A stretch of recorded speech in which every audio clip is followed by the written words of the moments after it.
আল্লাহ তাআলা বলেছেন লা ইয়ানালাল্লাহু লুহুমুহা ওয়ালা দিমাউহা, যারা কোরবানি দেয় এই কোরবানি পশুর মাংস এবং রক্ত আল্লাহর কাছে পৌঁছে না।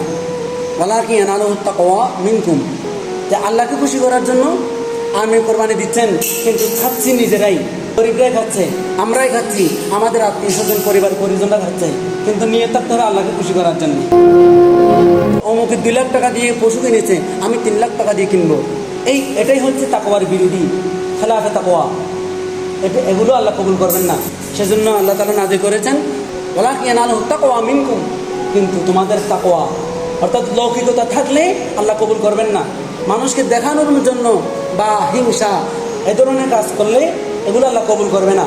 হিংসা মুক্ত কোরবানি, লৌকিকতা মুক্ত কোরবানি আল্লাহ তাআলা কবুল করবেন, এটাই তাকওয়া। আল্লাহ তাআলা সেই তৌফিক আমাদের সবাইকে দান করুন, আমিন। একটা হাদিসে বলা হচ্ছে আন আয়েশা, হযরত আয়েশা সিদ্দিকা রাদিয়াল্লাহু আনহা থেকে বর্ণিত, আন্না নবী সাল্লাল্লাহু আলাইহি ওয়াসাল্লাম قال, নিশ্চয় নবী করিম সাল্লাল্লাহু আলাইহি ওয়াসাল্লাম বলেছেন মা আমিলা ইবনু আদম ইয়াওমান নাহরি আমালান আহাব্বা ইলাল্লাহি আযজা ওয়া জাল্লা মিন হিরাকাতি দামিন। কোরবানির দিন যারা কোরবানি করে তারা শুধু কোরবানি করে তা নয়, ওই দিন তাসবিহ তাহলিল পড়ে, নামাজ পড়ে, দান সদকা করে, কত রকমের ইবাদত করে। আমার রাসূল সাল্লাল্লাহু আলাইহি ওয়াসাল্লাম ঘোষণা দিয়েছেন অন্যান্য যত ইবাদত বন্দেগী কোরবানির দিন করা হবে, আল্লাহর কাছে সবচেয়ে প্রিয় হলো ওই যে কোরবানি করবে সেটাই। আলহামদুলিল্লাহ।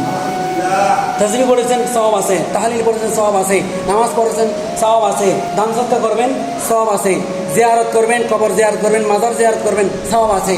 কিন্তু আমার রাসূল সাল্লাল্লাহু আলাইহি ওয়াসাল্লাম ঘোষণা দিয়েছেন যত ইবাদত বন্দেগী করবা সমস্ত ইবাদত বন্দেগী থেকেও অনেক উত্তম ইবাদত হলো কোরবানি করা। সুবহানাল্লাহ।